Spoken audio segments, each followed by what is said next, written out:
Good afternoon, everybody. It's beautiful to connect from home to the ashram. It seems like sitting in the meditation hall. And good afternoon to all my global family. There are some people joining from different parts of the world. Good afternoon, everybody. Let me just have a look. Who else is there? Okay, some are hiding behind their beautiful screen. Some are showing their delightful faces. So once again, I would like to welcome all of you to this session. As you all know, I love time, and I am expert in stealing time. But today I will not keep you too long. I know in ashram 9 o'clock is a prayer time, so I have 1 hour. Okay, which is very difficult for me, as many of you know. So I will try to stretch it till 1.5 hours, till 9:30 India time, and then all the ashramite has to go and sleep and prepare for the next day. They have to get up early in the morning for the practices. Okay.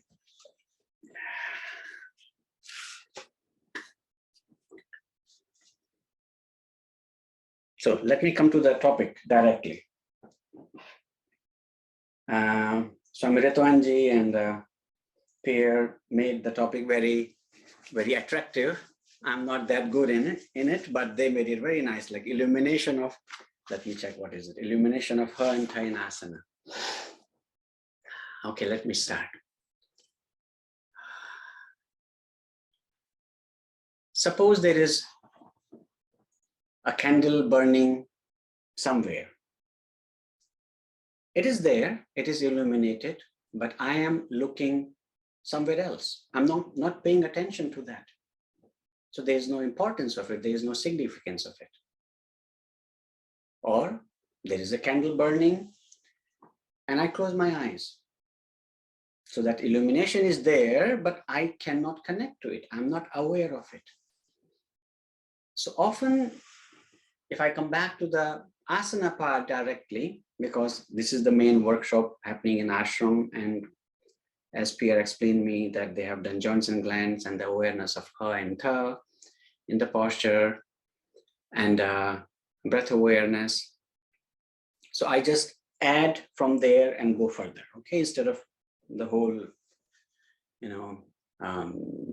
explanation. When we are practicing asanas,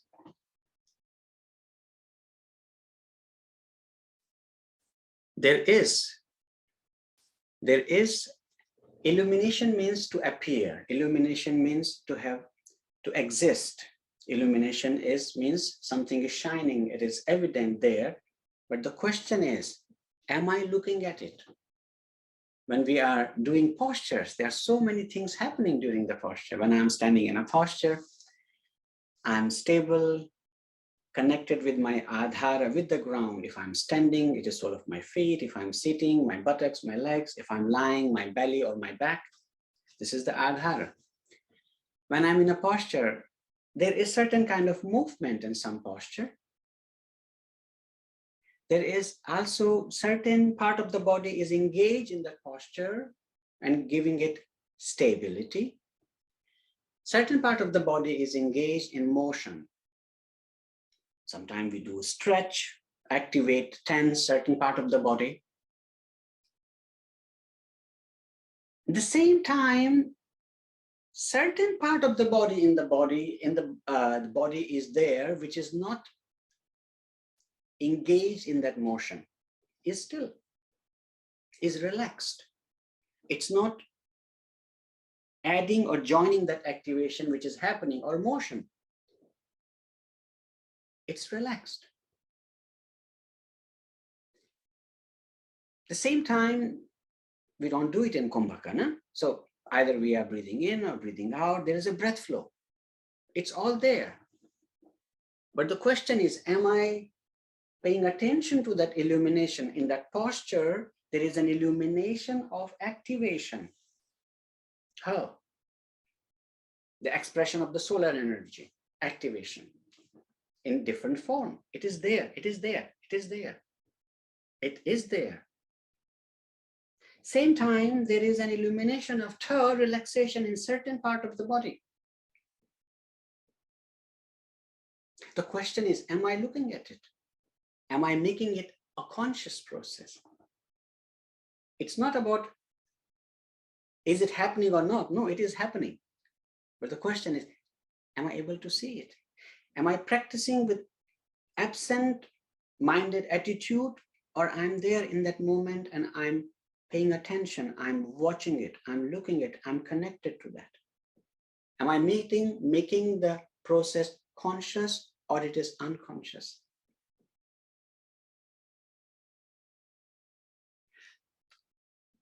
It is showing its presence. Everything is happening. You know, so many of us can practice, do the postures and do everything, and at the same time try to mentally try to be at home and trying to finish unfinished jobs, or busy with a thought process, a mental process, a question.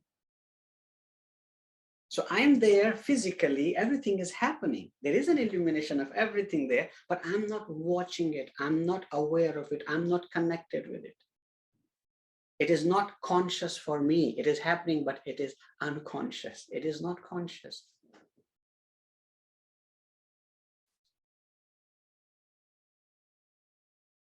So the main process in asana is to become aware of that illumination which is happening there, to be here and now in the moment. I don't see much. People sometimes differentiate meditation and Hatha yoga. I cannot do that, because when I came to my teacher, I remember Swami Vedji, I came from a very classical way of, classical tradition, very intense practices, but the awareness was missing. So Swamiji really explained me how to make the process which is happening there a conscious process, and then how it is leading to the another illumination. So when we are practicing and watching the her, which is expressing itself in different form, in different part of our body during the posture, and at the same time paying attention to the illumination of Tha, which is more relaxing, grounding, calming, stilling. When we are giving equal importance to when we start making both processes a conscious process, then the illumination of Sushumna takes place. Then the energy is, then the Sushumna gets active, and it is leading us into more quietness, more stillness. It grounds us more. And as the Sushumna is more active, the body starts relaxing, the stability is there, breath gets deeper. As breath gets deeper, we are not trying to deepen it, but it is calming down. And as the breath gets deeper, the process in which her is still on a physical level start entering into the pranic level. It's very interesting. Once we are trying to become aware of her and Tha while doing the processes, gradually, where we were using more effort to hold the posture, to deepen the posture, to use more physical strength to move, now the pranic body gets more active and start taking all that responsibility. So the extra unnecessary effort which was used there during the practices, unnecessary, where we were using more the physical strength, because the process is we need, when we are practicing asana, we should use least needed activation, least, not the maximum, least needed activation. Prayatna Shaithilya, the relaxation of effort, the constant deepening of a process means constantly deepening this effortlessness in the posture, reducing the physical effort that the pranic energy takes over the process. So as we are more becoming aware of that illumination of the Sushumna, and we are getting more and more still, the effortlessness begins. The effortlessness begins, and then as the breath gets deeper and calm, the prana starts flowing more freely. Prana takes over, so that unnecessary tension activation which was used there, it begin to diminish. And then the tug gets deeper. So it's very, very interesting how, and as your body start relaxing more and more, you get more and more still, and that process leads you even further. So it's like a chain reaction. So it's very, very important to really pay attention to make aware. It's not doing a posture, but it's observing what is happening in the posture, because both things are happening there. There is illumination of her. There is illumination of her. Am I watching it? That's the main thing. As it becomes more and more joyful, it deepens the process more and more. Because see, when I'm trying to do something and I'm doing it with a result-oriented mind, I'm not happy what I'm doing. I'm waiting to be somewhere else. I'm not happy to be here. Once that, pay attention, once that Sushumna, slight Sushumna activation begin, you enjoy to be here in the posture and now. So this effort, I want to be somewhere else, or I want to deepen the posture, I want to advance the, no. This desire diminishes completely. It's very interesting. And once you don't want to be somewhere else, means you are enjoying to be here and now. And gradually that deepens, this contentment, this restlessness disappears. You enjoy wherever you are. So this desire to go somewhere else, to deepen the posture, even desire of deepening the process diminishes. The mind starts getting more and more quiet. And that can lead in the posture, during the posture, this meditative state, during the posture. It also happens during the posture. It happens after the posture.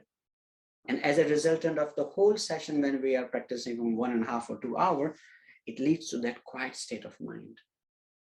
So this whole process of becoming aware of, it's not doing because, as I'm repeating my words, sentence again and again. We are not doing something. It is happening. In the posture, everything is happening. The only main thing is to watch it, to observe it, to become aware of it. This is the whole story, to become aware of it, bringing our mind into the process. Often when people are practicing asanas, they are trying to see the posture from outside. No, we have to see it from inside. Watching the motion from inside. Watching, observing the relaxation from inside, and with breath, deepening the relaxation from inside. Who is holding the body? Me. My mind. Who is holding the tension? Who is holding the tension? Me. So only I can let go the tension. So it should not be, I let my body relax. No, I let my body relax, and I relax it constantly with each outgoing breath. Because exhalation is connected to the parasympathetic nervous system, which is responsible for the whole relaxation. So we can use the exhalation as a process of letting go. So when people are talking about in asana, deepening the process, what is deepening of the process? This is.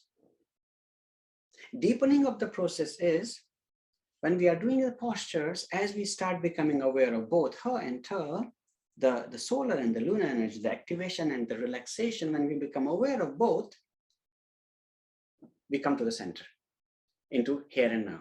The mind begins to smile. You start feeling well. Once you feel well, you don't want to move further. You're not even waiting for something else. And once that happens, the energy flow begins. As the energy flow begins in the body, because the breath is relaxing, deepening, becoming subtle, not deepening forcefully, deepening, becoming subtle.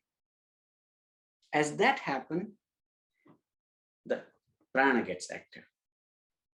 So it deepens the activation. Now pay attention, deepening of a process means deepening the activation using the awareness of her and her, coming more to the center where the prana takes over. Deepening a process means deepening the activation with the help of the pranic energy, not so much of the muscular power. As that happens, as the prana takes over and it becomes stronger, using least muscle activation, the relaxation becomes deep, because we can let go the muscle activation more and more. So deepening of a process means deepening the activation using the pranic energy, and at the same time deepening the relaxation as a resultant of that. And then deepening of a process means and deepening the awareness of it. It is deepening and I'm watching it more carefully with more awareness. Deepening the awareness of it.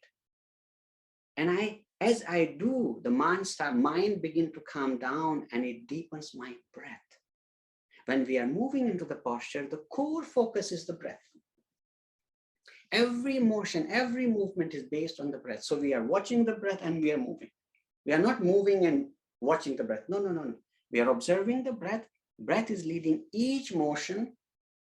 So as we continue, as we deepen the process, the activation deepens, relaxation deepens, awareness of activation and relaxation deepen, and breath begins to become more and more subtle, and the awareness of that breath deepens. So deepening of a process is deepening all of that, not only activation, and not only physical activation.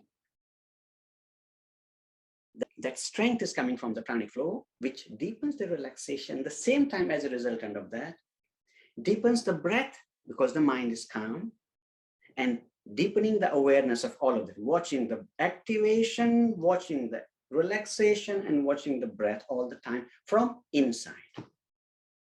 And that mindfulness, once mind start becoming one with the flow of the breath, that conscious motion, that relaxation happening in the body, it leads to a very quiet state of mind, a meditative mind. So as I said, sometimes people with that concentration, when we are going into the posture, even going in a posture, people can enter into a very quiet state of mind. You can call it meditation. Or at the end of a posture, when processes are led or continued in this way, one can reach to a very quiet state of mind. And that is illumination of these two powers, which is there, paying attention to that. And then there is illumination of the Sushumna, the middle channel, this is in our tradition known as asanas, as meditation, or meditation in motion. Okay. So before I get lost into too many topics in 1 hour,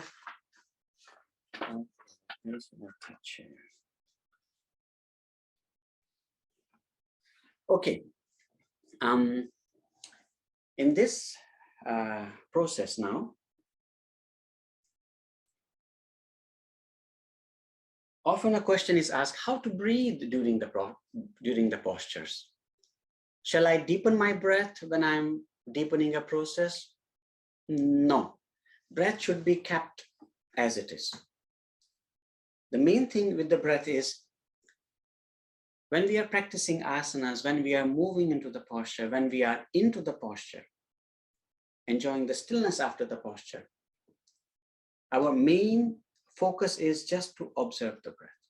During the entire process, what do we do with the breath? Breath is let the breath flow freely. That's all. Do not try to deepen the breath. We do not try to do that, because once we try to deepen the breath artificially, it disturbs everything.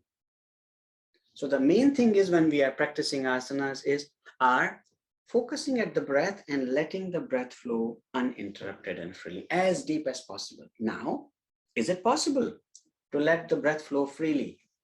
Difficult. If I want to intensify the posture physically and I'm struggling in the posture, the first impact will come to my breath. So if I'm giving more emphasis on the her aspect of it, where I'm sacrificing the her, If I push myself more than my capacity, my limitation, if I push too hard, the first thing is my breath will get compromised. The breath gets tense. So here's okay, my breath is getting shallow. There's a tightness in the breath. Means I think I can intensify the posture physically. I think, but I'm not ready yet. Or I'm going far beyond my capacity. It is too much. Mentally, I think I can, but my body cannot follow it. Because if it would be true, my breath should remain normal. But no, there is something is happening with my breath. That subtle rhythmic flow, the gentle flow, free-flowing flowing breath is getting interrupted now. So the most important part is to pay attention to the breath all the time when we are practicing, all the time, and letting the breath flow freely.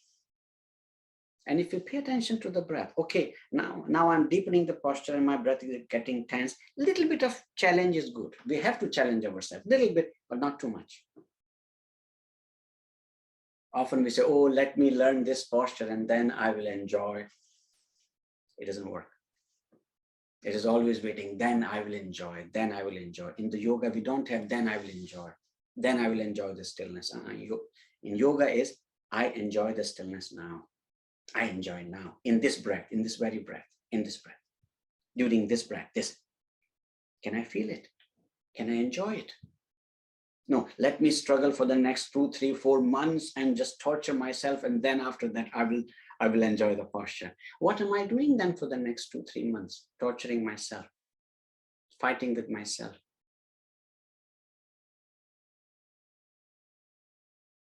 See, I often tell this to my friends. Often for people, yoga mat is a battlefield. People are on the yoga mat and their mantra is, I don't like myself. I don't like myself the way I am and my body. And I don't take care of myself. So I want to change myself. I don't like myself the way I am. And then I want to change myself. I want to change my body. I want to train my body. I want to work hard. Good.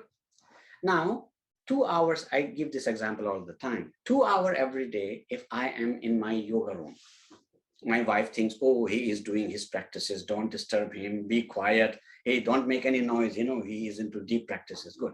I'm 2 hours on my yoga mat. And each time I push myself, the pain comes and it reminds me, I don't like myself. I don't care for myself. I'm not in a good shape. I don't love the way I am. My body is, and I want to do some good intention. I want to do something with it. Therefore, I'm practicing hard. 2 hours every day for 2 or 3 years. If I do that, what am I doing with myself? 2 hours with the high concentration, I'm reminding myself of I do not love myself. I don't like myself. I don't accept myself the way I am. Our main trouble in worldly life, in relationship, in society is people don't accept me the way I am. They always want something else from me. And yeah, okay, fine. This is the drama. But do I accept myself the way I am? Do I accept me with all my colors? Do I? No, I don't. And people think sometimes we are on the yoga mat with the same attitude. I want to be accepted by everybody unconditionally, but I don't accept myself. Biggest dilemma, isn't it? Me living in this body, using this personality my whole life, enjoying, connecting, understanding, expressing, enjoying the senses, the word, the fragrances, everything.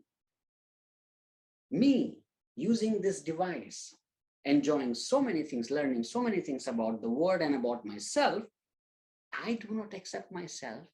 And I expect from my partner, my husband, my wife, my children, my parents, my friends, my colleague, I expect from them that they accept me unconditionally. Isn't it a joke?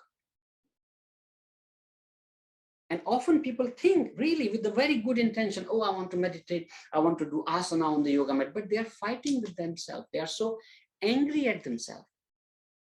during the asana, they are shouting at themselves.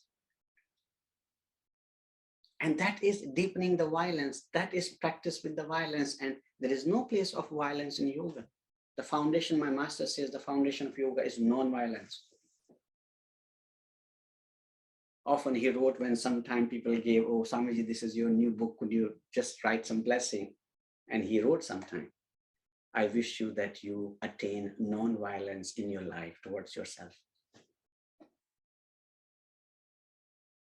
So when we are practicing on the yoga mat with this attitude, I don't like myself and therefore I want to change something, I'm deepening that I'm working with self-denial and I'm deepening that suffering. I don't like myself, I don't like myself, I don't like myself, I don't accept myself. I do not accept myself, who is the creation of that Mother Divine, who is perfect and who can only create perfection. Isn't it a joke? And I think, oh, I'm doing something good on the yoga mat. No, I'm fighting with myself. Case number 2, another person who is doing very gentle practices, not too intense, not fighting, and paying attention to his or her limitations. Say, I love myself the way I am. I accept my limitations. I accept my body condition. It is a resultant of a process. I hold myself with all my love and care, and I want to do something with myself. 2 years, 3 years on the mat every day, 2-3 hours practicing. What is the mantra for 2 hours every day for the 2 or 3 years? Regular practice. I love myself. I accept myself. I accept myself with all my colors, all my limitations. I hold myself with all my love and care. And I want to do something with my body. I want to even fine-tune my body. For 2 or 3 years, every day, 2 hours of japa. This is a mantra japa for me. I love myself. I accept myself with all my limitation, all my colors. Probably after 2 or 3 years of intense practice, that person will not be able to stand on his head. But I can assure you, this person will be half enlightened. Such a person will never look at his wife or husband or other people, oh, look and accept me as I am. No, no, no. Once I have this ability, courage to accept myself as I am, I don't look anybody. I don't need anybody for that. I feel full, not thirsty anymore, full. This is healing for me. Not standing on the head, as Swami Ram always says. Healing is standing on your 2 feet. People say asana, asana, asana. Swami Veda often says, but what is asana? And we try to give definition. He says, asana is how do you stand in life? That is an asana. Do you stand in life with self-denial or self-acceptance? Is your mantra in life is I don't like myself. If I don't like myself, I don't like anything. If I cannot love myself, I can pretend to love others, but I cannot love anybody. I'm sorry. It's all starts from here, from deep, from me. And that's the beauty and that's the dilemma in the yoga. People are trying to rescue others. Stop doing that. First come in peace with yourself. I want to accept everybody. The yogi says, first have courage to accept yourself with all your color. Can you accept yourself with all your color? If you cannot accept yourself with all your colors, how can you even think of accepting others? Yeah, you can pretend. You can pretend beautifully, as we do. We are all wonderful actors. Not with a bad intention, but we are. So it all starts from the self-acceptance. So yoga mat is not there to fight with ourselves. It's not there that we remind ourselves of the self-denial. It is in that when I'm on my mat, it is the most beautiful thing for me. It's not about standing on head, on finger, on hand. No, it's about really becoming aware of my presence here and now on the mat, feeling the whole body from inside. Whatever is happening, it's from inside. You watch from inside. Constant flow of your breath. How the breath is leading the motion. How the breath is deepening the relaxation. How the breath is deepening the stability. How the breath is conducting everything, how it is moving from inside, and how I am watching everything with a smiling mind, not waiting to be somewhere else, not trying to deepen anything. Everything will happen. Just flowing with my breath flow. I have a clear plan. These are my postures. In this sequence, I'm going to do it. 3 or 5 or 7 repetition of each. I close my eyes and I just try to flow. If you can balance a posture, close your eyes. Closing the eyes means opening the eyes inward. Eyes, these are windows for the mind. The senses, these are the window that through these windows, the mind flows outward, connects to the outer world. I close my eyes. Oh, it all becomes zero? No. I start seeing what is happening inside. The direction of my eyes, my mind is going inward. Now I can feel it. But now I have to confront with the noise in my head. Right now I can see you, smiling faces, good, beautiful. If I close my eyes, you don't disappear. But now I don't go to zero, absolute stillness. No. Now I have to deal with what is happening inside. So when we are doing the practices, the asanas, we are observing everything from inside. So this is the whole process is, if I just try to, summarize it, it is to become aware of our presence here and now during the asanas. It is really watching every micro movement when we are moving. Sometimes people when they are doing the posture, the whole emphasis is that, oh, I'm doing the posture. Now I will start the next posture. And in between, there are few breaths to relax the body, to reposition. So when we are busy with the posture, we are fully aware of whatever is happening there. We are watching the body from inside completely. So the mind is fully focused for these few repetitions, but mind is getting restless. Now mind knows, okay, after these 3 or 4 repetitions of this posture, there will be 3, 4 breath of relaxation before we go from cobra to the boat. And the mind says, yeah, wonderful. I have 4 breaths to escape. And the mind escapes. So the moment people go into a short relaxation after a posture, mind goes away. Really, our bodies there and mind just escapes. And it's not in our control often. And that we are busy with thinking this, that, home, problem. Oh, I'm hungry, I have to sleep, I haven't finished this.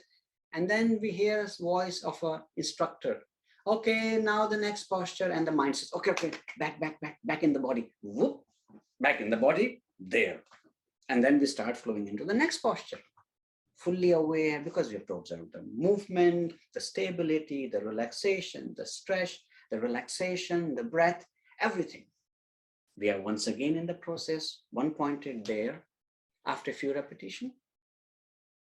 When we are going to do the next posture, there is always a 3, 4, 5 breaths of relaxation. Again, body relaxes and body relaxes and mind escapes. Again, back to home. After 3, 4 breaths, the mind comes back again. That is the problem.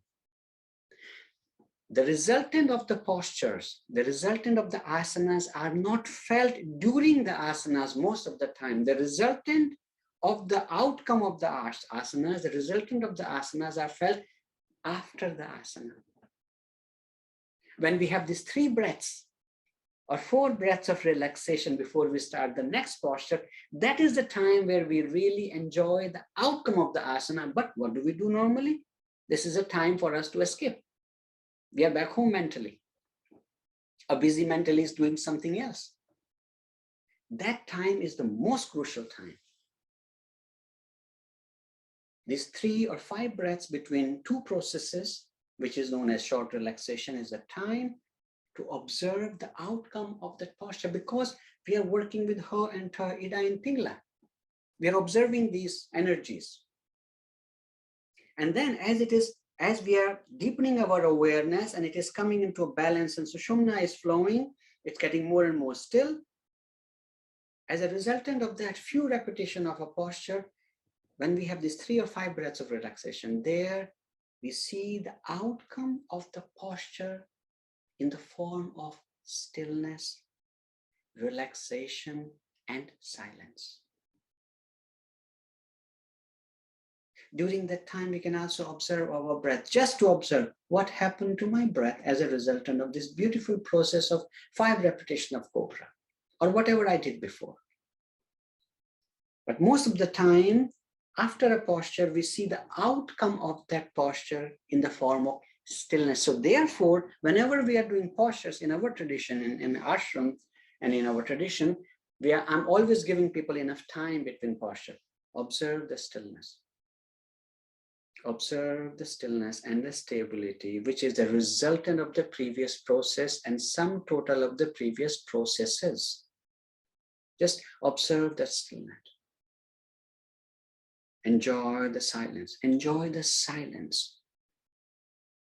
All these postures are there. They are designed to come in contact with this absolute stillness and silence, which is meditation or preparation for meditation. It's all preparation for that.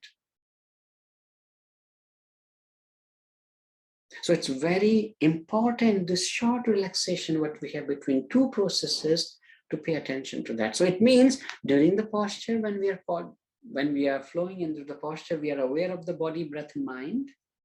And during the relaxation, we are completely aware of body, breath, and mind. Means, in reality, when we are practicing for 2 or 3 hours in a flow, we are mindful of the entire period of time, which is a training, which is not easy. Be gentle to yourself, the mind will escape, but lovingly say, mind, let's come back. We are doing postures together, let's focus. Sometime mind will listen, and then mind will escape again and again. Mind. My master always says, don't pick a fight with your mind, you will not win. It will drive you crazy. He said, make your mind your friend. Talk to your mind. Talk to your mind lovingly. Your mind will listen to you. So it is training, the asanas are. It is training the mind through the body. And it is training the mind through the body, and training the body from a calm, clear, awake, rested, and joyful mind. I repeat again, it is training the body from a calm, not a result-oriented, but calm, clear, present in the moment, awake, fully conscious, and smiling mind, joyful mind. Not waiting to deepen something, not waiting for a result. No, I am happy here and now in this moment, in this breath, in this very breath. That is the philosophy when we are practicing asanas. Okay. Let me see if in 1 hour time, what else I can. Okay, still have a little bit of time. So, okay, in the asana, I'm sure people who are in the ashram, Pierre and other teacher have explained them. Now, let me just remind something. Probably it is mentioned, but just let me repeat it again. So in the asana, we have 3 segments. Entering into the posture, holding the posture, and coming out of the posture. Not only, oh, let's do cobra, so I'm hurrying, I'm rushing. I visualize myself in a cobra, and wherever I am trying to be there. So this whole passage, how I enter into the posture, is not important for me. That happens often, but it's not true. It's very important. So if I visualize I want to do a cobra, how do I move from where I am now into that position? Once I reach to that position, how I hold that position, and again, how I come out of that position into the next relaxed position. So this whole process, this has to be mindful. This process from wherever I am into the posture, holding the posture, and coming out of the posture. All these 3 segments put together is a form. It is an asana. One more thing there, because each motion is led by a certain breath. We are not moving and breathing, we are breathing, and breath is leading the process. Breath is leading the relaxation, breath is leading the motion, breath is leading the activation. So how do I breathe when I'm moving from this position into the cobra? From a relaxation, because every posture is a journey from stillness into stillness, okay? So now from that stillness, whatever position is, from that stillness, how do I breathe when I'm entering into the posture? Now I am into the posture. How do I breathe? What is the nature of my breath when I'm holding the posture? Where do I pay attention? And now as I come out of that posture, what is the breath which is leading that exit? Is it exhalation? Is it inhalation? Is it shorter? It is longer? What is it? So breath leading the process. So now there are three. When we enter, what is the nature of breath? When we hold the posture, what is the breath flow? And how do we breathe when we come out? Okay, body breath, done. People often call body breath, mind. We have to also work with the mind here. Nah? So now when I'm from that relaxed state, when I'm entering into the posture, what is a pathway of awareness? What is a pathway of awareness in the body? Where do I look? Pathway of awareness, state of my mind. When I reach to that position, where do I keep my mind? Where do I keep my awareness? And now, as I come out of the posture, what is a pathway of awareness again as I am exiting the posture, as I am coming out of the posture? So in reality, during the posture, we have these three things: the body, entering, holding the posture, coming out. Breath, how the breath is leading the body, entering, holding, coming out, and the pathway of awareness, entering, holding, and coming out. So when you put together this whole thing, from that stillness into a sattvic, deeper stillness, this whole process, it is known as an asana. Asana is not the posture. Asana is the awareness. Okay? So when we are doing asana, there are so many things happening. But the foundation of everything is the non-violence. Please don't fight with yourself. Yes, we have to challenge ourselves, no doubt, but we are not fighting. We practice with self-acceptance, self-love, but not with self-denial. These are the main components in our tradition when we are practicing asana, because it is becoming so much of only her-focused practice. There is illumination of her and there is awareness of her only. Her is completely ignored. And once we do not pay attention to both, it doesn't get balanced. The Sushumna doesn't become active. It doesn't bring us back to the center, to the stillness. Sometimes people start doing a practice. After 2 hours of intense practice, they are active, they are more active. They are not awake and rested. Sometimes they are hyperactive. It's very important. All these, what we are doing, it is for coming back to the center. At the end of an asana, at the end of a whole session, I feel rested. I feel calm. I feel more awake than before. I feel more alert, but rested. Calm, but awake. It's very interesting. Awake and calm. Often in our society, oh, he's very awake, means he's active, is hyperactive, or he's excited. Yoga is different. In yoga, relaxation is energization, and energization is relaxation. Very different. Okay.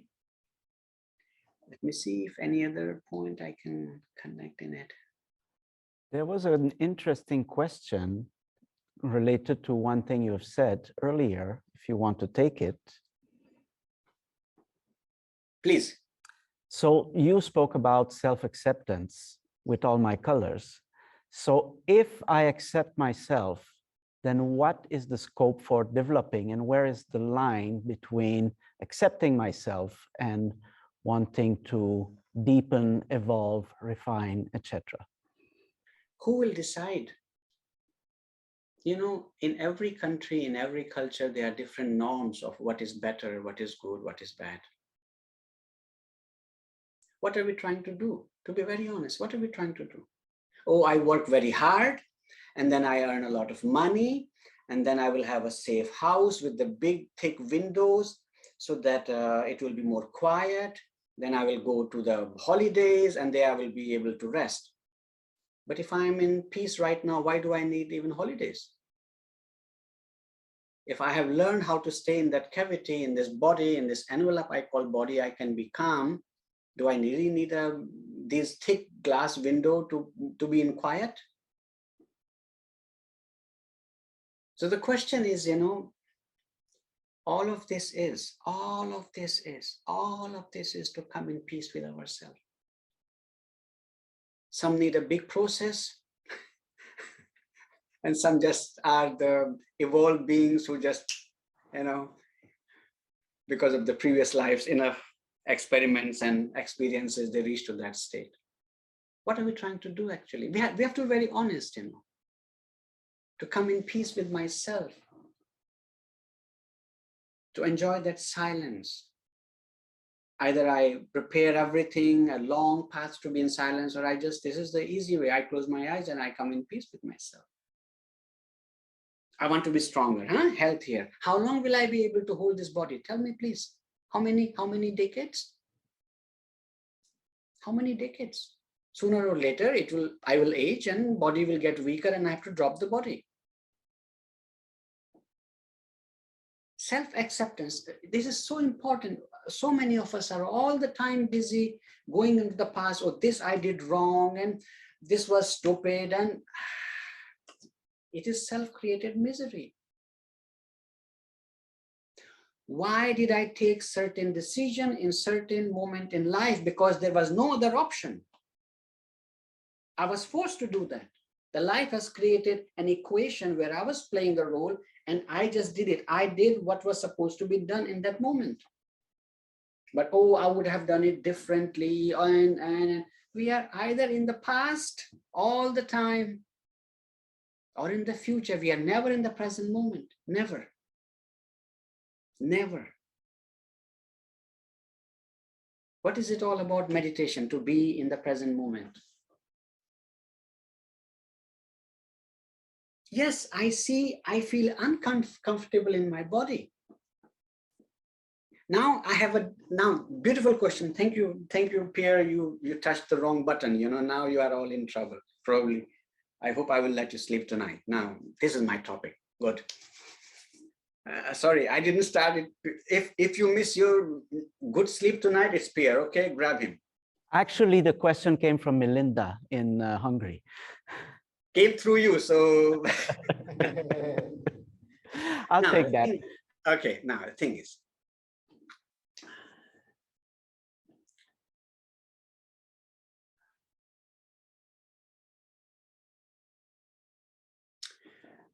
I should not go too long.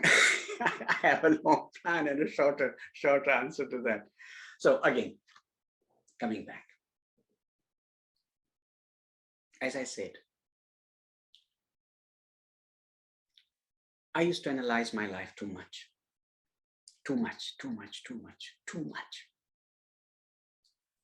And sometimes somebody says, Beta, if you believe in the mother who is the expression of perfection and who can only create perfection, and if she has created you, you are also perfect. And it was shocking.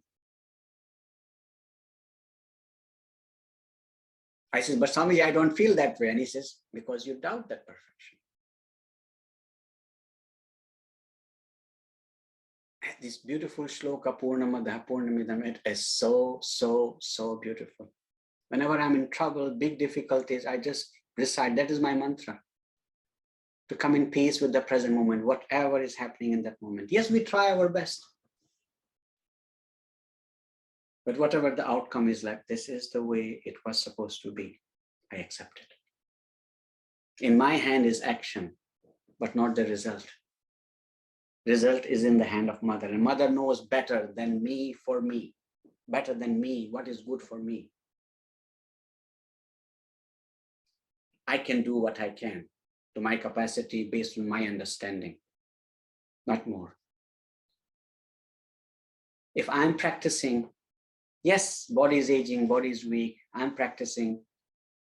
And with this attitude, I don't like the way I am right now. I don't see it as a very healing way. It is not a self-healing way. Because next moment, I will find something where I can say, I don't like myself. We are very smart. The next moment, the next day, I will, again, because my mantra in my mind is, I don't like myself. I will find millions of things, reason why I don't like myself. And every time I hold my body, I'm practicing with this agitated mind, with the self-denial. I'm working on myself with the self-denial. I'm doing something with my body, but I don't like my body. I don't feel fully in contact with myself then.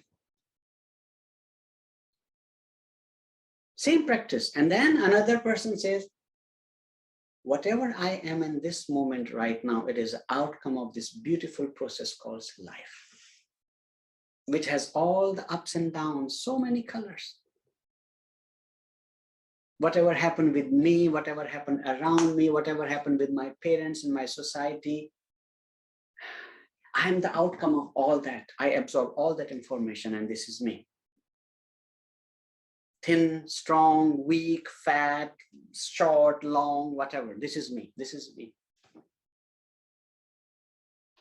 With all my stories in my head, with all my problems, all wonderful things, all different colors. This is me. This is me. And if I am the creation of this Mother Divine, this you call Mother Divine, nature, God, whatever you call it, it is a perfection. The mother is perfect and she can only create perfection. So it's all perfect. I accept it. I accept I'm in peace with the way I am right now. I am in peace, but my body hurts. I want to do something with my shoulder. And the meditation, I can't sit too long. I want to sit, I wish to sit longer. Oh, I want to go this summer for hiking, and after a few kilometers, everybody is running, but I feel my knees are hurting. I want to do something with it. I accept the process. I love myself the way I am right now, and I want to work with myself. This is a different attitude. It is not working with self-denial, but with self-acceptance. Here, when we are practicing with the self-acceptance, we are practicing with a smiling mind. A smiling mind giving an instruction to move in a certain direction.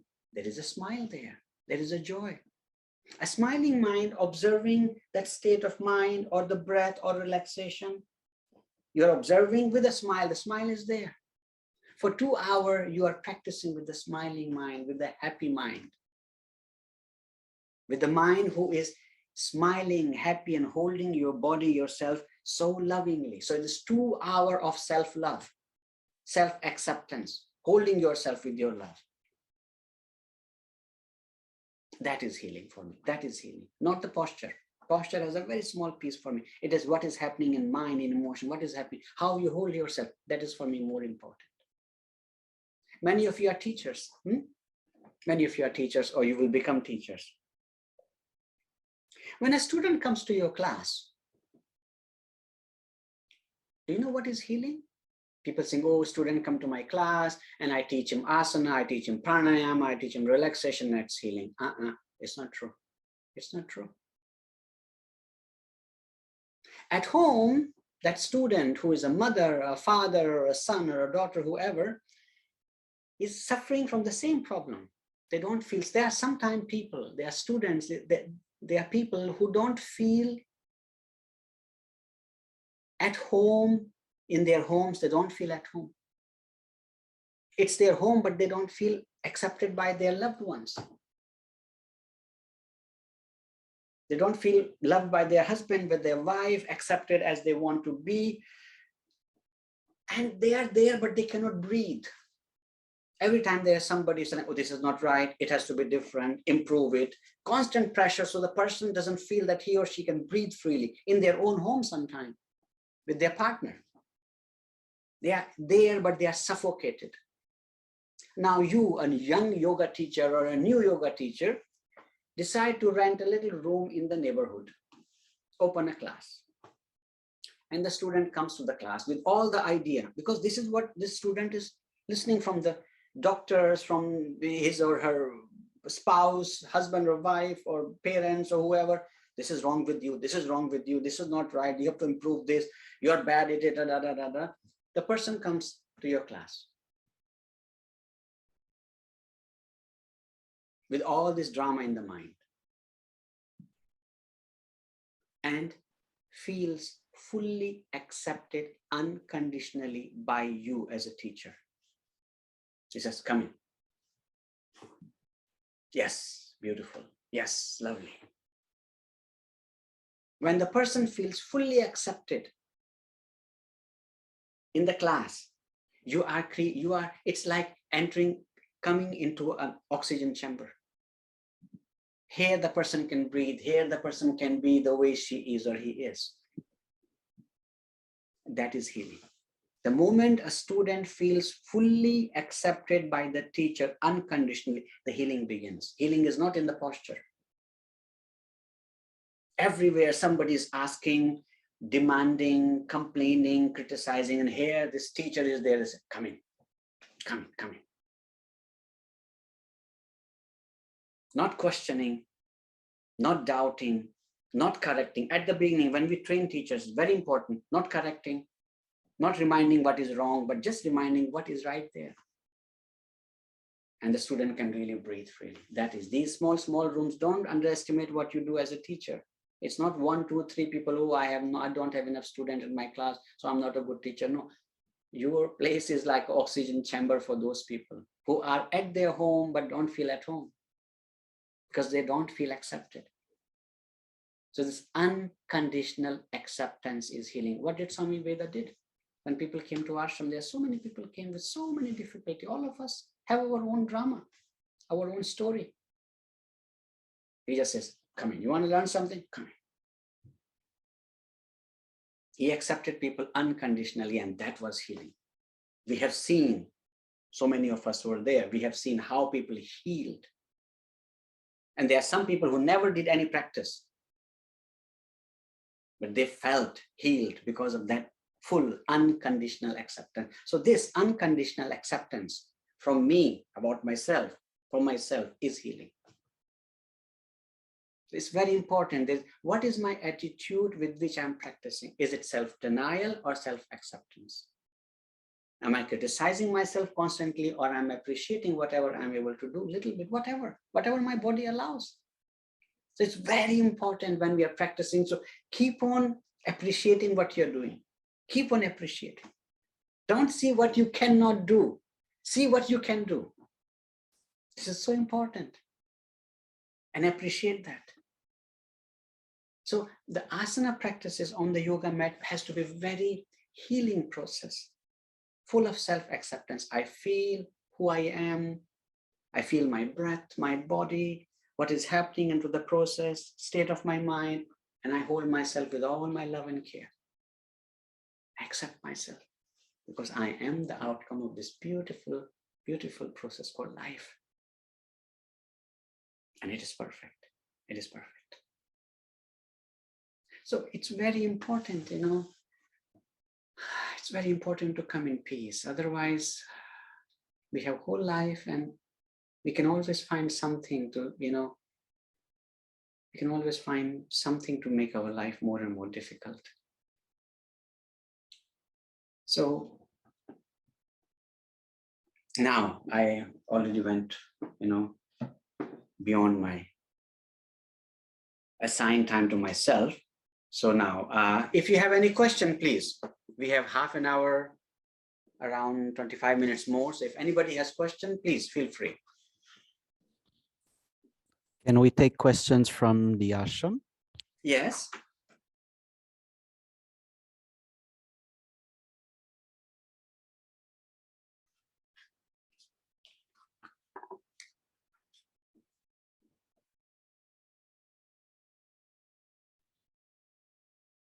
Namaste, Ashutosh ji. It was a pleasure to hear you. a blessing as well. So my question is that, like, I could relate to almost everything you said, because I've kind of went that deep in my practices. And then the past year was more of fighting with myself because I was out of the practices due to some reasons. But the now the question is like, what role does food play in your practices? Because I've observed during the past year that food is something which, like, if you do not do the right kind of food, then you might struggle with yourself during the practices, and you might not realize it's the food, or you're just fighting with yourself to get to where you were. So I just wanted to get more clarity on what kind of food, or what's the quantity of food that we should be having to peacefully get through our practices. Okay, beautiful question. Um, Samveda always says this: the mouth is a wonderful device for compensation. We compensate beautifully by talking, gossiping. We like to talk. When we are really disturbed, we like to talk. So this is a one way of compensation: talking outward or eating inward. This is one of the best devices for compensation. So when we are upset, when we are unhappy, when we are disturbed, when we are confused, either we need a friend with whom I can talk and cry and, or I end up in front of the refrigerator. Okay, what is in there? Unconsciously, I'm just, okay. So when we are content, in peace and happy, we don't need that compensation that much. So when people are in peace, I'm just relating to the previous thing. When we are more in peace, peace of what? Peace with the noise in my head. What is driving us crazy is a noise in our head. Noise in our head. There's too much noise in our head. Judging noise, constant analysis, noise of what is wrong outside in the world, what is wrong in him, and therefore, what is wrong in me? And there's so on and so forth. There's so much noise around. When there is a noisy mind, it needs some kind of compensation. And such a mind talks too much and eat too much. When the mind is in peace, when I'm in peace with myself, that noise in my head, when that diminishes or reduces, when I'm in peace with myself to a certain degree, I'm in so much peace that I don't need any compensation. I don't have a feeling to talk, nor I have feeling to eat. So once the mind is quiet, desire to speak reduces and desire to eat reduces. So a silent mind does not need too much food. And silent mind is a quiet mind, does not need to talk too much. I remember when I was very fortunate enough when in 2010 I had a nice long silence and Swami Vedji was guiding me there. After 20 some days, I realized my diet went half. And okay, I was in silence, no doubt, so there was no desire to talk. And then even it became 1/4. So I was wondering, oh my God. At the end of my silence retreat, I was thinking like, I don't want to talk anymore in my life. What did I speak for the last 40 some years in my life? I was asking myself, what did I speak? Was there a need of that? It was very interesting. So a quiet mind does not need all those compensations. So whenever we have a desire to eat, we have to asking ourselves, where is the disturbance? What is happening? Why am I so hungry? What am I missing? Or if I have a desire to talk, like, what is happening? What is disturbing me so much? So this is one thing. Another thing.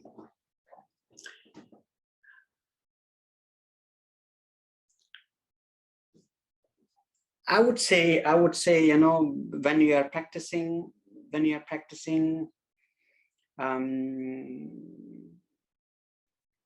eat a little bit less. Eat a little bit. How shall I say? It's a very interesting thing. If you are reading some wonderful book, inspiring book, a little bit of meditation is going on regularly. Nadi Shodhanam is going on regularly. Mind is more quiet, not too much of noise in the head. You will see automatically the desire to eat will diminish. Very interesting. You will really eat enough what you need, not more. But when all these things are not taking place, these small delights, then we try to fill ourselves with that delight we call food. So please pay attention to all those components. And as a resultant of when the mind is happy, quiet, in peace to a certain degree. So we need a lot of contemplation. It's very important. The food, the need, the desire to eat will go low. And if you want to do an active effort to do something, please, if you feel you eat too much, or if it is too much of a compensation because of the previous, you know, these 2 years were a very intense time for all of us, and it is still intense. And most of the people, you know, gain a little bit of weight, everybody, a little bit. You know, it was a weight gaining time for everybody, almost everybody, because we all compensated with food. It was so stressy and difficult for everybody. So you can do a little conscious effort to cut down, you know, a little bit of a diet and watch if it is too much of a carbohydrate and sugar you are taking in the food. Go more into the vegetable, focus more on the vegetable, on dal and fruits which are not have too much sugar and those things. So, you know, watch your diet in this way. It will help. It's a complex question. I would like to have more time for this, you know, to explain this question, but I just wanted to share some little things with you. But one thing, please, my master said, if you eat, do not eat and suffer. Either you don't eat, but if you eat, eat and enjoy. In that moment, just enjoy. It's very important. So watch out, please. Okay, so you can do a little conscious change, and in ashram, people can guide you more systematically, you know, what is good for you and what is not. And in the ancient time, yoga and Ayurveda was one. It was one. Now in the West, often the yoga and Ayurveda, they are two different things, and it does not allow us to exploit, or not, exploit is not a good word, but to have the maximum benefit of what we are doing. So my suggestion when I'm working with people and doing teachers training program, I tell every student, please go to an Ayurvedic physician. Let the Ayurvedic physician check you, do the pulse diagnosis, find out what dosha you are, and create a list of food which is good for you. And just try to focus on that and try to regulate your food, your habit, and try to come close to what your physician said. And it will help balancing your dosha and strengthen your system. Okay, sometimes I think this is good for me, but it is actually absolutely wrong based on my constitution. Okay, so it's very important. So if you can go to an Ayurvedic physician, get a list, what is good for you, for your constitution, what is not, and do not create pressure for yourself. See that, read it, and then slowly try to integrate that, try to move into that direction.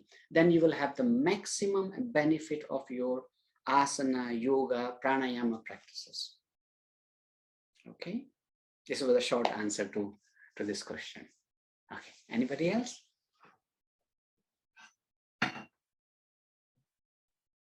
I don't see any other raised hands here at the ashram of people who have questions. Probably they are frightened that they will get a long answer, so they don't want to keep the class too long, huh? Possible, who knows? But here is one from the chat.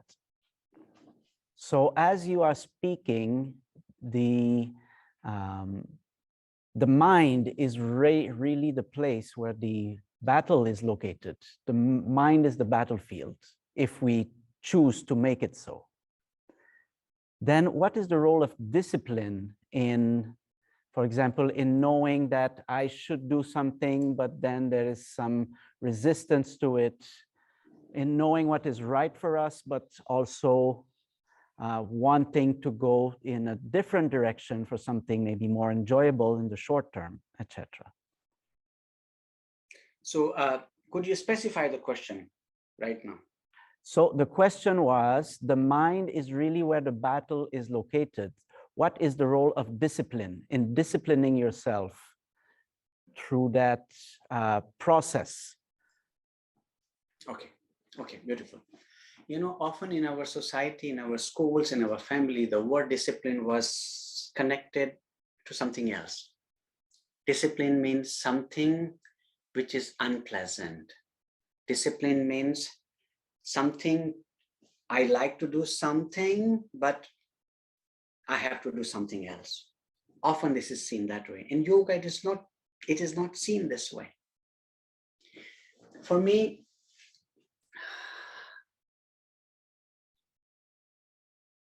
pay attention, please, very interesting. Why the need of discipline?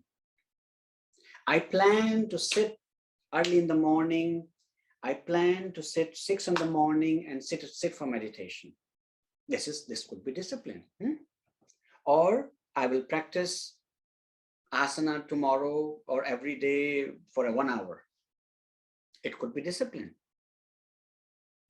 When does that discipline have this negative feeling of, oh, I had to do something special, something different, what I don't like? Discipline means training the mind. I think I want to do something, but when the moment comes, I'm not able to do it. It is like, for a simple example, I will say, I will give it to you because these are the crowd sitting in ashram also. Like, okay, you remember the plumber wanted to come yesterday he says, sir, I will come tomorrow at 9 o'clock in the morning to repair your water system. You're waiting because according to you, 9 but means 9. Okay, 9 is 9. But he comes at 12 o'clock. He literally comes I think for my foreigner friend, it will be a bit strange, but it's very normal back in India. So he will come at 12 o'clock, very relaxed, very easy, knocking the door, and you are looking at him with the big eyes, with a question mark, not telling anything. Hey, you said 9, you're coming at 12. And he's looking at you with the big eyes like, what are you looking at? Do I look good? Well, I'm here. For him, I'm here. I said I'm coming. For me, you said you will come at 9, but for him, 9 is 12. In his mind, 9 means 9 plus whatever time I give to my customer plus 3 hours. This is I do all the time. So this is the thing. What I plan to do, but what I do is different. So there is not, so for me, 9, I say it through my mouth, 9, but it is 12. I said to myself, I will sit next morning, 6 o'clock, but I leave my bed at 8. So it is the difference. So therefore, it's very interesting when people say about disciplining, and it's a very different process. A friend of mine says, I have trouble. I make a perfect plan. He is a perfect planner. I make plan from tomorrow. I will start this and pranayama and nadi shodhanam and meditation and very good plan. And then next day comes and he says, I don't know. I can't do it. What shall I do? I gave him a practice. I said, okay, let's do something. Can you follow? He said, yes, I will. I said, choose a comfortable time for you when you can sit in the morning. He said, 8 o'clock. Can you sit for 15 minutes? He says, yes, I think I can sit 15 minutes. That's okay. 8 o'clock, 15 minutes. For the next 1 month, every day, 8 o'clock, 15 minutes. Only 15 minutes. He said, but I can sit longer. I says, no. 8 o'clock, 15 minutes, you will sit every day for a month. After 1 month, a lot happened. He took a very simple discipline and he created a very clear thing. 8 in his mind, 8 o'clock means 8 o'clock and only 15 minutes. That was a discipline for him. That was to make in his mind 15 means 15 and 8 means 8.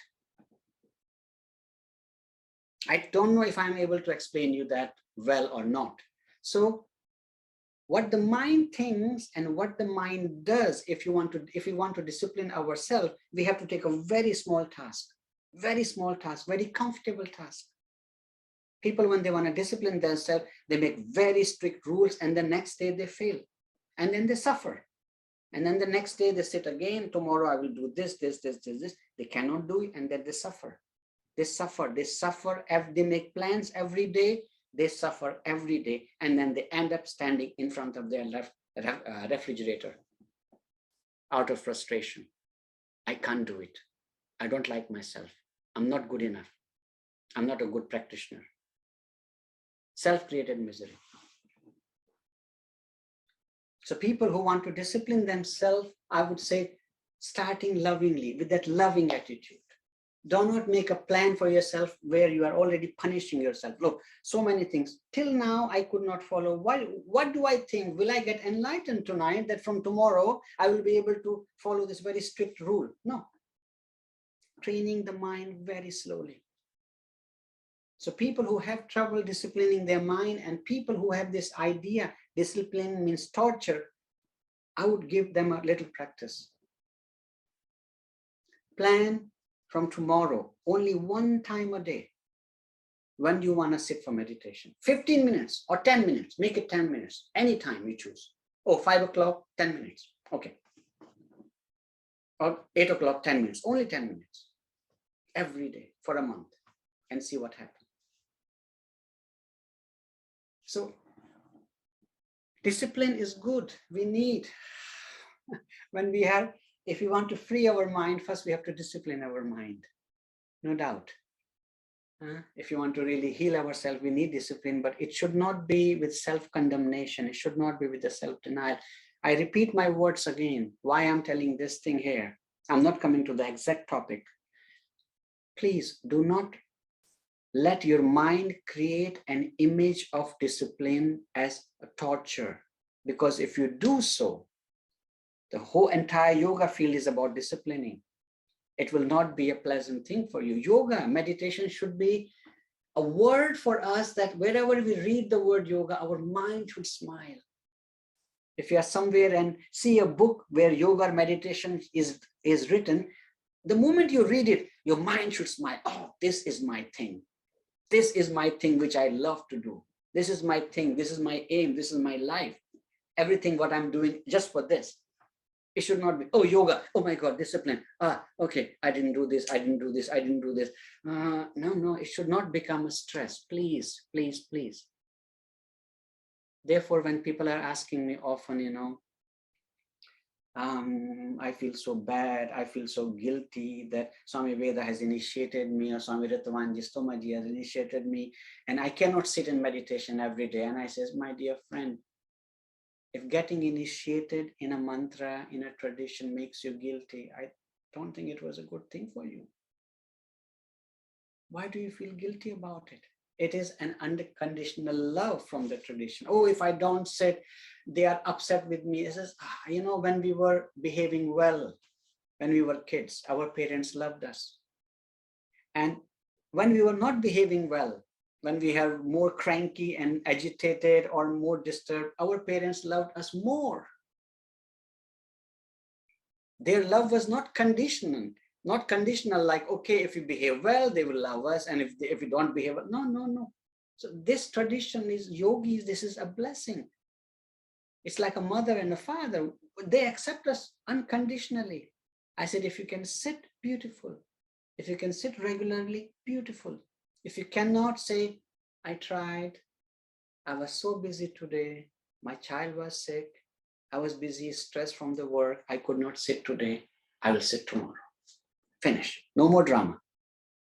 No more drama. I will try tomorrow. Help me.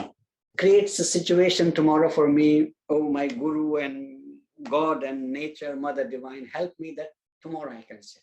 Full stop. No more drama. So this is what I always tell my friend, this discipline which we call yoga should bring more smile in our heart, in our mind, than create more tension. Oh, I don't like myself. Oh, I'm not disciplined. I'm not good enough. I'm good at nothing. No, not this, please. It should be a topic, the word, I repeat my word again. The moment we read somewhere, yoga and meditation, there should be a big smile from ear to ear. Oh, my topic. Oh, my thing. It should be like this. Okay. So my friend, I'm sorry, my answers are very strange too. Very strange answers. So anybody else, any other question? Yes, there is. Yes. Maybe we can take one last one. There's a raised hand by Kalpana. Namaste, Ashuji and Pir. Namaste, namaste, namaste. So my question is, Ashuji, that you talked about that quiet mind and and then asana leads you towards stilling the body, stilling the mind, being more aware. So I want to know, is any kind of sequence of the asanas lead to this kind of state slowly, or it should start from beginning? Yeah, there is. This is the beauty in see, in so many different schools, asanas are taught differently with the different emphasis, and in different way they have the system of sequencing, and all of them are right because they have a certain reason why they are doing it. In Himalayan tradition, the whole system is for stilling the mind, to come in peace with yourself, which should lead into the meditation, towards the meditation. So we are starting with the centering process called Makarasana. Then we go systematically into the joints and gland series, where we are preparing the body from head to toes. Then we move into a dynamic sun salutation, which is a very gentle form of sun salutation to just circulate the energy. Then we go into the standing posture series. Then we go into the seated posture series. Then we go into the backward bend. Then we go into the forward bend. Then we enter into the spinal twist. After that, we start the fire series, in which we start with the classical sun salutation. After classical sun salutation, we go into the other postures of the fire series. And then we move into the inverted posture series. After inverted posture series, we go into a deep relaxation. After relaxation, we move into the breathing practices. There is also a sequence in the breathing practices. And after the breathing practices, we go into the ultimate centering, which is meditation. So that is the sequencing. We start with Makarasana, crocodile, and the whole process leads us all the way to the meditation, the ultimate centering. So, you can also contact later, if you want to have more clarification and thing in the ashram, and Pierre and Adhikari, Ram Prakash, all the teachers are there. So I just gave you the gross outline. So this is the way how we are flowing from centering, Makarasana, all the way to the ultimate centering, which is meditation. Okay, so there is a whole sequencing. So from every group, you can take one posture from the standing posture, one from seated, one from backward bend, one from forward, spinal twist, little bit of sun salutation, and then you go into the one with the fire series posture, then one inversion. In this way, within 1.5 to 2 hours, you can have a whole systematic progression into the meditation. And at the end, you sit in meditation. Yeah, thank you. And I want to know, this is fire series in this classical sun salutation. Anything else comes? Yeah, there is a classical sun salutation. You can also add into the fire series. You have Agni Sara there. You can also practice Ashwini Mudra. Sometimes also the Bhastrika can be done in the fire series, and that will help you not to fall asleep during Shavasana. People who have this habit of falling asleep in Shavasana, in the fire series, if you do a little bit of you can also do Nauli in the fire series. Ashwini Mudra is very awakening too. And if you do Bhastrika there, you will never fall asleep during the Shavasana. So it's a whole system. So there are many, many practices also in the fire series. Okay. All Thank this you. is explained normally in detail in the level 1, level 2, level 3 TTPs, but here it's, I'm trying to summarize it and trying to put it in a few words. Okay. That is also very helpful. This summary is also very helpful. Yeah. Thank you so much. And when you are coming to take in person the workshops and all? Yeah, I think next year will be as planned. Pierre will give the details later. Okay. It will be during the Sangha. I think after the Sangha gathering, we will start the in-person workshop. Yeah, I'm looking forward since 3-4 years. Me too. I was doing the same, but this life was so strange. But yeah. My apologies. I could not come this time. Thank you so much for all the guidance. Anybody else who was not present in the ashram? Anybody else? We have one question and one raised hand from the same person. Okay. So maybe the raised yes, hand. please. Yes. Yes, please.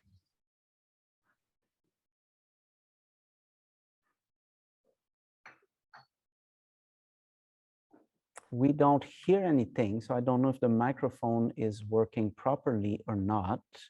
But the microphone is unmuted, but we cannot hear you. Dinesh, we cannot hear you. So I don't know if your microphone is not plugged properly. We cannot hear. Anyway, I will read the question that was written on the chat.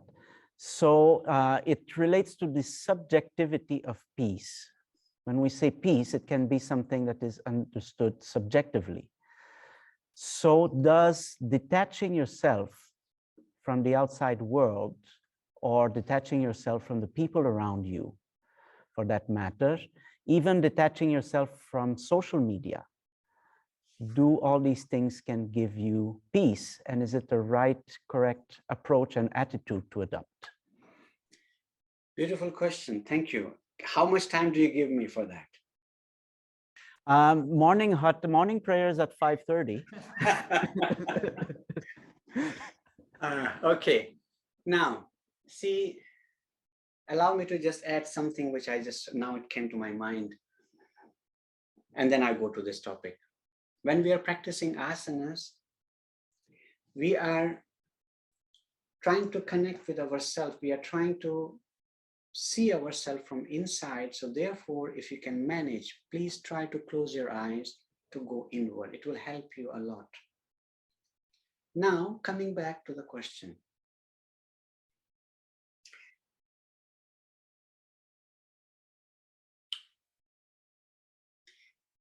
If I withdraw my senses from the noise outside, I'm not going to zero.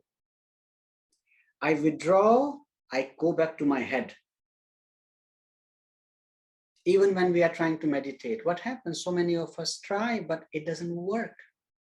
It does not work. Sometimes there is a noise out. Pay attention, my dear friends, pay attention. I'm talking very practical thing here. If meditation is so calming, why, how come each one of us is not able to do it? If it is calming the mind, what is the problem? People close their eyes, they meditate and they say, okay, I found the way. When people are closing their eyes, outside, there is a lot of noise, a lot of distraction. There's a lot happening, a lot of noise. People close their eyes, they detach from that noise, they go in and there is more noise inside. It is so much noise of self-criticism. The noise which I believe I am. You are not good enough. You are lazy. You don't work hard. We have created so much noise for ourselves and it is so unpleasant to be there. And therefore I said, no, I cannot stay in my mind. I get out. So many people, they try to meditate and it's panicking. People have panic attack. They say, no, I cannot. I have to switch on the news. I have to switch on my social media. I have to switch on the music now. I have to watch something.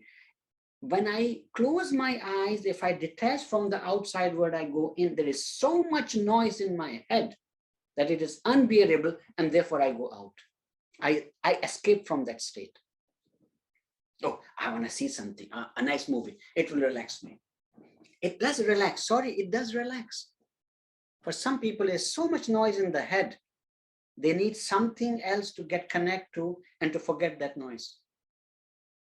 Same, therefore I end up in front of a refrigerator. Or I have to talk to somebody. Closing the eyes, detaching from the world is not enough to come in peace. When I detach myself from that outside world, where do I go? I go in my head. Is my head quiet or noisy? If my head is noisy, full of criticism, if it is an unpleasant place where I criticize everything, where I doubt everything, where I doubt myself, where I criticize myself, where I criticize people, where I can see what is wrong outside in the world, it is so unbearable. I don't want to stay there. I just switch on the television. I said, no, I can't close my eyes. If I believe I am my story, if I believe my whole life was rubbish, I close my eyes, I go in it, and I feel desperate. I want to get out. So it's very important. We have to also contemplate. Therefore, all these scriptures are there. Therefore, Swami Rama, Swami Veda wrote these beautiful books. Art of Joyful Living, Creative Use of Emotion, Love and Family Life. All these books, all these scriptures, Living with the Himalayan Master, all these things are trying to reduce the noise in our head, trying to change the reality we have created in our head and we believe in it. Contemplation is very important. Disconnecting from the world, from the social media, and disconnecting, running away from the world. Okay, where do I run away? In my cave. This is my cave. Okay, and is this cave quiet or noisy? Oh, it is full of noise. Would you like to stay in that cave then? If it is full of noise? No, me not. But if I want to be in this cave, I have to quieten that cave. If this cave, it's filled with fear, this is bad, this is bad, this is conspiracy, this is all false, and da, da, da, da, da. I don't want to be in that cave. It is too noisy, where I'm doubting about everybody. Everybody is my enemy. Everybody wants to steal something from me, want to take benefit out of me. You know, if it is a place where I fear, I don't want to be there. It's very important. Through contemplation, reading all these books, listening to these inspirational messages of Swami Veda, Swami Rama, all those wonderful teachers, it gives me trust in life. It's so important. Trust in life is so important. Trusting in the Mother Divine who has created us and whose creation is everywhere. It is her creation. Yes, it is uncomfortable. Yes, it is not the way I want, but I trust in her. I trust she is smarter than me. And just telling myself, tomorrow will be better. It is beautiful today, tomorrow will be better. With that hope. So running away from all of that is one process, withdrawing inward, but I have to create quiet in my head. I have to create a philosophy of life for myself. Did I do that? No, I did not. If I didn't do that, I close my eyes and I get more restless. And no, meditation is not for me. I talk to many of my friends who have trouble meditating, and I says, what's the problem? This is actually, it is not quietening. The moment I close my eyes, I see all my drama of my life I believe in. And therefore, Swami Rama really taught a very systematic approach. Makarasana, Shavasana, Nadi Shodhanam, meditation, contemplation, Swadhyaya. It's not easy, my dear friend. You know, the word meditation is easy to spell. To quieten the mind is like quietening the noise in our head in which we believe. It's a long process. It's a joyful process, but it is a long process. Don't think we come to an ashram and we close our eyes and the ashram has the power to just pacify our mind and solve our problem. No, it is my life and I have to solve it. I have to understand it and I have to solve it. I get all that blessing, all that guidance of these wonderful, great teachers, yogis, but I have to solve it. This is what we are trying to also share to our students, when they become teacher, they want to rescue their student. And Swamiji said always, beta, you cannot rescue anybody. You can accompany the student. A teacher is there to accompany the student in his or her personal journey. A teacher is accompanying, a parent, mother, father are accompanying the children. Children are accompanying the parents. It is all accompanying each other. So we always say to our friends, don't try to rescue your student. He is rescued already. He is rescued. If you have the universal mantra Soham, he also have the universal mantra Soham. If you say you are the being of light, you are perfect, he is rescued. Remind him, accompany him and remind him that he is free, he is rescued, he is perfect. So running away from all that noise is one way, but I'm running where? I'm running from this, but where am I running? To the more noisy chamber? No, to a quiet chamber. Okay, good. That's a good choice. But then I have to solve so many questions in my mind. Am I my mind? Am I my thoughts? Am I my belief? We take ourselves so seriously. We take our thoughts very seriously. We take the notion of right and wrong in our mind created by us very seriously. We take the notion of moral, immoral very seriously. And we do not take seriously ourselves.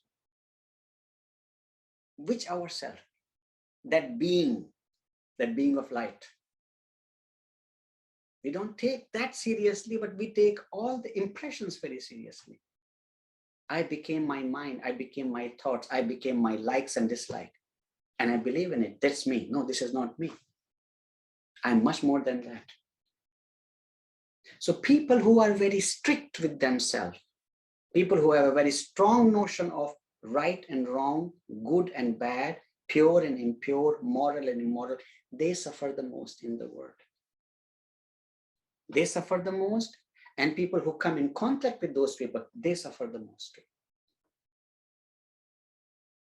When my master, I was a person when I was very young, I was a person of right, wrong, good, bad. I was very strict with myself. When I came to my master in 92, it's almost 30 years ago. First time when I sat with him, talked to him in Sadhana Mandir, the previous ashram. I think he planned that day, the whole plan for me. This poor soul, okay, this is the way I want to help him. And his focus, his help was there for me is to demolish my idea of right and wrong. Everything I believed is wrong, he put me into that situation. And he says, is it really wrong? Everything I believed is right. He deprived me from it. And whatever I believe is wrong, he put me in that situation. And he asked me, and are you still alive? Can you breathe? Could you sleep?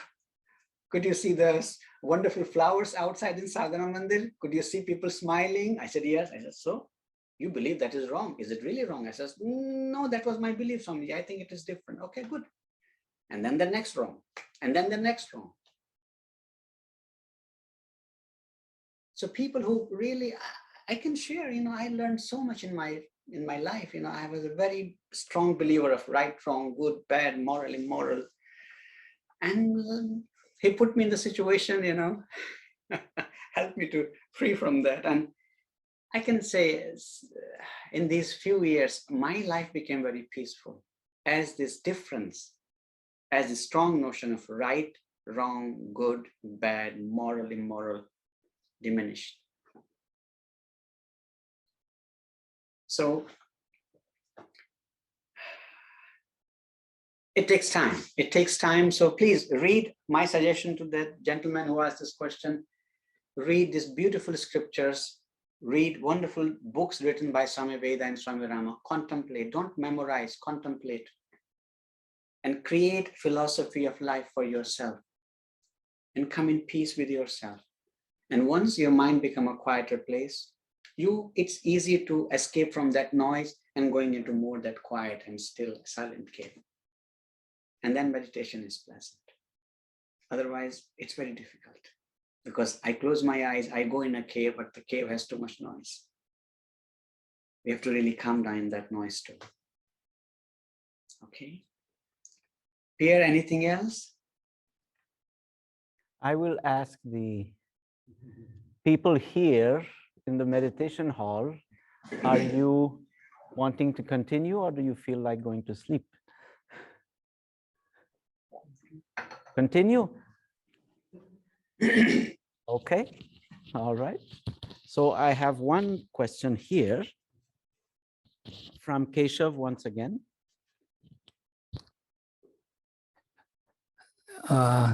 Again, a beautiful explanation of things. And I'm not stunned at all after listening to you. This is my first time I'm listening to you. And I'm not stunned at all why there's so much talk about you all the time. Whenever we talk to anyone in the ashram or anyone related to the tradition, it's beautiful to hear you. And so my question was actually a follow-up question for your previous talk, which is which books would you personally recommend? I'm sure you might, this is a very basic question and people might be, like all the time they will put this question. For beginners, I would say, like, where do you start from? I must, admit all of us are beginner and we remain beginner. I just picked a book again, Lectures on Yoga, a few weeks ago, and I was thinking, oh my God, did I ever read this book? It looks so different. So these are so wonderful journals written by these yogis. For me, the books written by Swami Veda and Swami Rama are not just a normal book. These are journals of their experimentation with themselves. These are their experiments. I consider Swami Veda, Swami Rama as two physicists. My field was physics, and I really love that. And I see how clear they are when they take one sentence out of Swami Rama's book, and the book is incomplete. It's amazing. It is shocking. As I repeat sentences 100 times, sorry, and people are so sweet and gentle, they just keep on, they never get bothered. Swami Rama never repeated a sentence again. It's so beautiful. So you take a sentence out, book is incomplete. Coming back, I would always recommend to everybody, starting with the Living with the Himalayan Master, should be the first book. Read one story a day. Same story in the morning before you start your day, and same story before you go to bed. Same story, 2 times. Not 2 stories, 1 story. So Living with the Himalayan Master should be the first book. Second book, Royal Path, formerly known as, the title was Lectures on Yoga, but now it is known as the Royal Path. Then I would say the third book is Meditation and Its Practice. Then Philosophy of Hatha Yoga by Swami Ved Bharti Ji, Dr. Usha Arya. Then Science of Breath by Swami Rama. Then Holistic Health by Swami Rama. Then Night Birds by Swami Ved Bharti Ji. Once you read these few books, then your teachers will guide you further. So these are the basic books. And once you have a really deep understanding of it, it will make the picture of yoga very clear for you. And then there are books, so many other books. I can give you the long list, but I would start always with this, like Living with the Himalayan Master, the first book, Lectures on Yoga, or known as Royal Path, second book, then Meditation and Its Practice by Swami Rama, then Philosophy of Hatha Yoga by Swami Veda Bharti Ji, Dr. Usha Arya, Holistic Health by Swami Rama, and Science of Breath, Swami Rama, and then Night Birds. And then, as I said, there are other books too. So please pay attention to that sequence.